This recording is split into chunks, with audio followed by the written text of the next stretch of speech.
Hey everyone, I'm Andy Asher, editor at BloomerBoomer. Now I've been reading this book here. It's called A Breach of Trust. Your Life Belongs to Them Now is what it's called. It is actually a scary account about the awful things that can happen inside a nursing home that you really never hear about. It's written in a really spine-tingling crime novel narrative that puts you on edge reading it. The book's author has seen it all and writes based on the true stories covering the breaches of trust author Susan Hodges witnessed while working inside a nursing home. And by telling these stories, our guest, Ms. Hodges, tells us this amazing story and had a lot of insight about what we can look for to protect ourselves or our loved ones. We'll talk with Susan in just a moment. Now, this is part of the Good Life Movement Plus 50, a project of the BloomerBoomer.com publication, where we bring stories and ideas from authors, thought leaders, and inspirational people. It's a movement for new and evolving things that make for a plus good life, plus 50, and the shows are about what's working and what's not and how to make the best of it.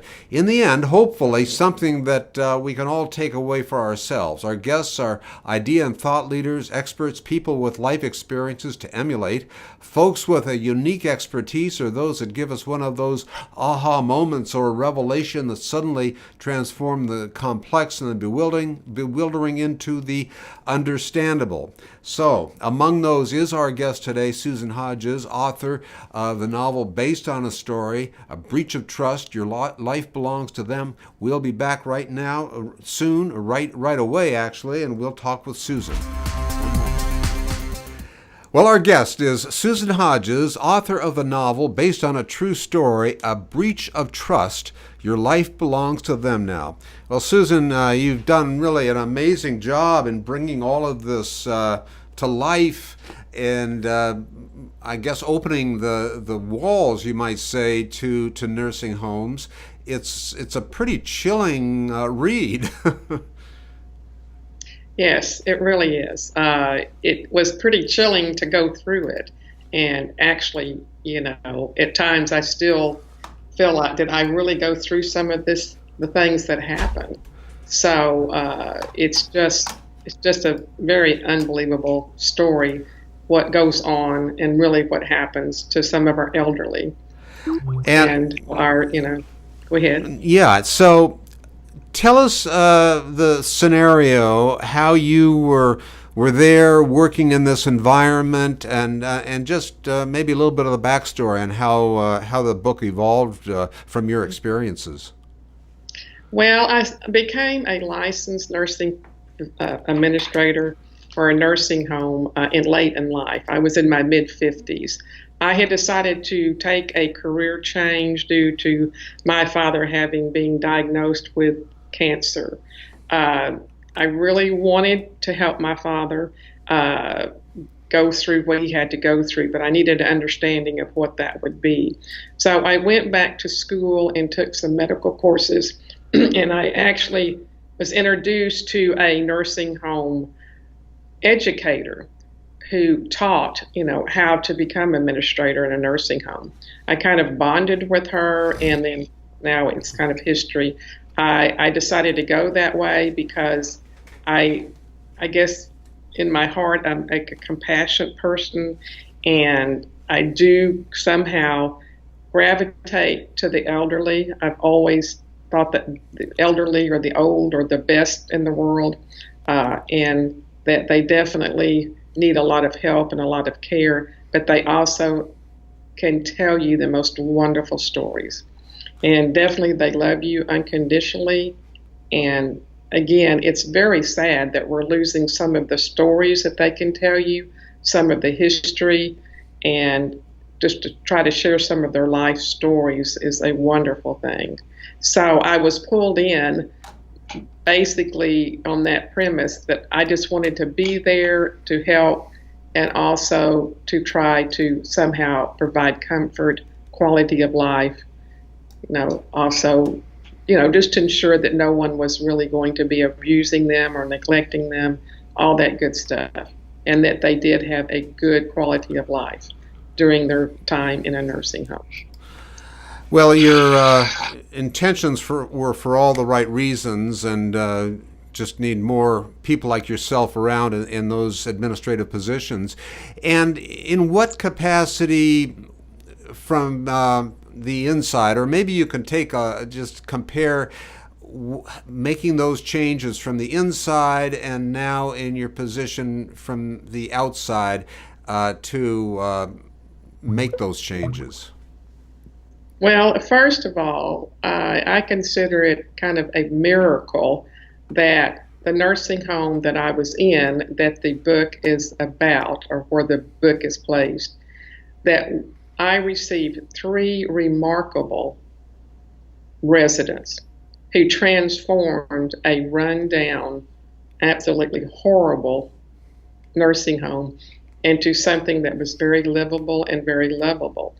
I stood back and could not believe how these people were able to take healthcare and make it an unbelievable, happy experience. We had, when they came in and started to transform the nursing home, we had our residents who did not ask for pain pills anymore. They came out of depression, their blood pressure lowered, their whole attitude changed. They were happy.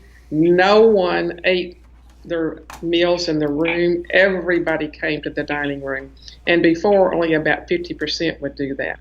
Everybody attended the activities because these three people came in and fixed this home. It was remarkable. They were inspirational, they were loving, they were joyful, and you just could not get enough of them. The staff were memorized by them. They did not want to go home at night. Before, they would gripe about having to maybe work 12-hour shifts, sometimes 24. That all went away. So it really is about people being able to come together and fix things for the right reasons. But it does take special people to do that. But then to see that after this happened, that our own government, guardianship programs, can come in and destroy that. These people were yanked out of the home without any notice, without any warning, and they died within a short period of time. Now that is just inconceivable. So, yeah, that first certainly is. It is so inconceivable, and that was the kind of the background of the book, or why you wrote it, because you wanted to let others know what can happen. Exactly. And, to take a person that has worked practically all their life, have gained, their assets, have paid their taxes, have had a full life, have lived the American dream, and then at the end of their life be stripped of everything, their rights ignored, their civil rights, still belong to them. They are not to be taken away. But the guardianship program does not see that. They think they do belong to you, and you will do what they say. Well, tell me what the difference is between the structure of the ideal situation that you just explained to what changed into a guardianship. What's the basis for, if there is any, that can allow something like that to happen? Okay, it is done behind closed doors. It requires a judge and a physician, and normally a lawyer. It's all done behind closed doors. They decide that they are going to deem a person incapacitated. And when that happens behind closed doors, and all the documents are written, and the lawyers are paid, the court is paid out of this person's assets, then they appoint a guardianship company who then appoints an employee of their company to become guardian over what now they're called a ward of the state. Now, all the assets, everything is stripped from you. And now the guardian or of the ward can place you in any nursing home in any place in the state that they so desire. They don't have to ask their ward where they would like to go. They can also take the guardian out. The guardian can also take the ward out at any time. They can also direct all kinds of things that the person really does not want. They also will not notify family members, even of a death, which is horrible. They can sell your cemetery plot for the assets, and then you will be buried in a pauper's grave. And I know there is some kind of concept out there that says, oh, this couldn't happen to me because I have a will, I have a power of attorney, I have a medical power of attorney, and I have a financial power of attorney. I'm here to tell you that all those papers you can throw out the window because you can be taken over by a guardian, period. And if you are, those papers do not mean a thing. So the book, the breach of trust then that I'm holding up here, it's for someone who needs to learn more, this is a good place to start.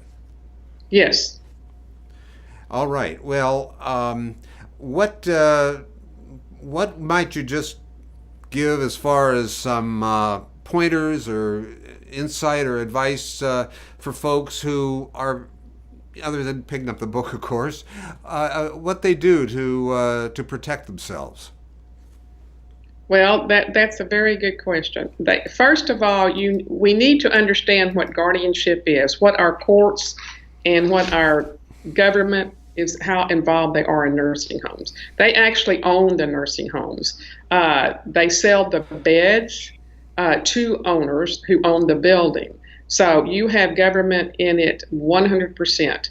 Government has laden the nursing homes with so many regulations, it's impossible to keep in compliance.